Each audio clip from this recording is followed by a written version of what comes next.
Mheshimiwa Mstahiki Meya,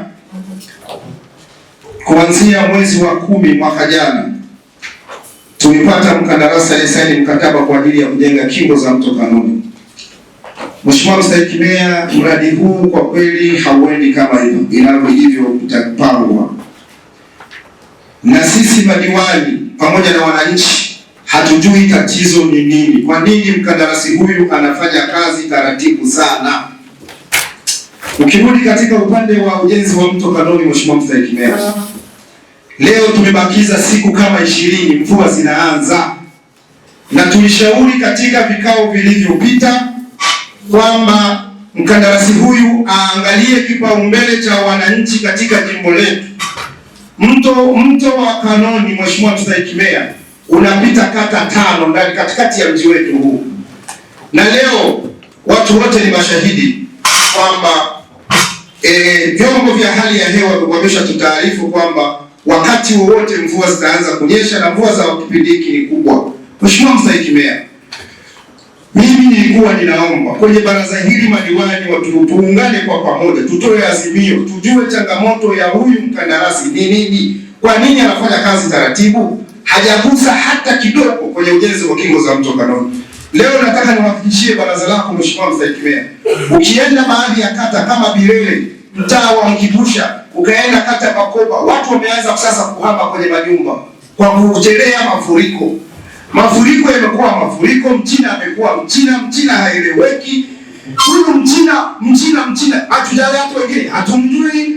Wananchi wanasikia Mchina, madiwani wanasikia Mchina, serikali inatamka Mchina. Mheshimiwa Mstahiki Meya, niwaombe madiwani leo chini ya Mstahiki Meya, mkuu wetu wa wilaya, mkurugenzi wetu, tutoe maazimio ya Mchina, na kama huyu mtu ana mamlaka huko juu tuweze kuzieleza mamlaka zinazomhusu kwamba hatufai.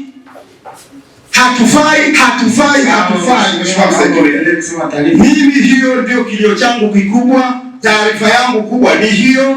Kwa mengine yote Mheshimiwa Mstahiki Meya, yanakwenda vizuri kwenye kata ya Bilele. Kingo za mto Kanoni ni kero kubwa. Baada ya hapo Mheshimiwa Mstahiki Meya, nimshukuru sana mkuu wetu wa wilaya kwa jinsi ambavyo anashiriki na sisi kwa kila jambo, na kilio hiki tunamlilia kila siku kuhusiana na swala la kingo za mto Kanoni. Pia nimshukuru mkuu wetu wa mkoa kwa jinsi ambavyo na yeye anashiriki nasi katika kutatua kero za wananchi wa manispaa yetu. Jambo kubwa lililojitokeza ni swala la utekelezaji wa mradi wa TACTIC Tier 1 ambao unagusa pia swala la mto Kanoni.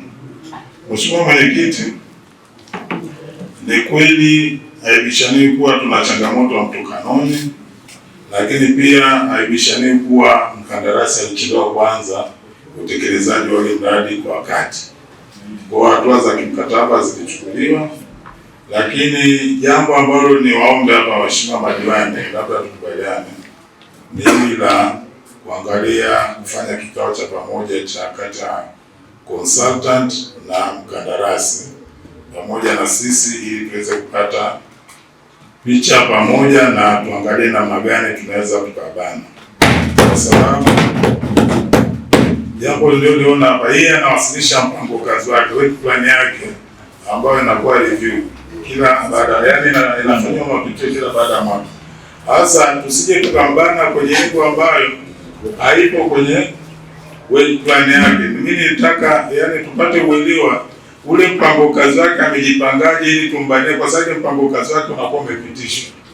Sasa tunambanaje kulingana na ule mpango kazi wake? Na kwa upande wa mto Kanoni, kwa mujibu wa mpango kazi wake ilikuwa ni kuanza ujenzi wa yale madaraja mawili ya Uhuru na Shabidini ambayo anaendelea, akitoka pale ndo anaunganisha zile kingo.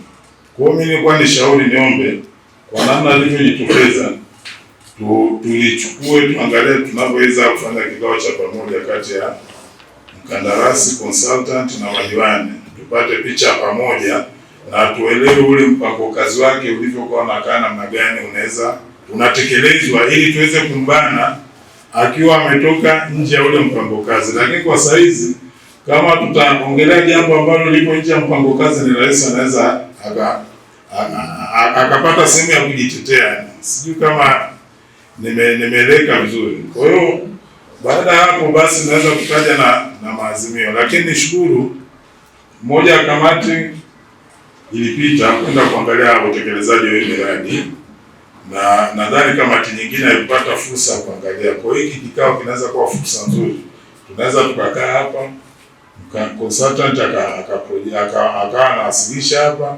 kazi zinavyoenda, mapungufu yako wapi, kila mtu akaongea, mwisho tukatoka na kauli moja na mkakati wa pamoja. Nimezungumzwa swala la kingo za mto Kanoni. Nimetoa maelezo mazuri sana, maelezo ya kitaalamu. Sasa sisi tunazungumza kwa niaba ya wananchi wa manispaa ya Bukoba. Tunao wasiwasi kwamba mvua zikinyesha wananchi hao watarudia tena kuathirika na mafuriko. Tunao wasiwasi kwamba mkuu wa wilaya atakwenda kusaidia wananchi waliofariki. Sasa sisi hatuko tayari kuona wananchi wakifariki. Tunapongeza juhudi zinazoendelea kwamba tumeona kuna ujenzi wa daraja pale eneo la Uhuru pale Uswahilini, lakini pia eneo la Shabudini ujenzi wa daraja waendelea.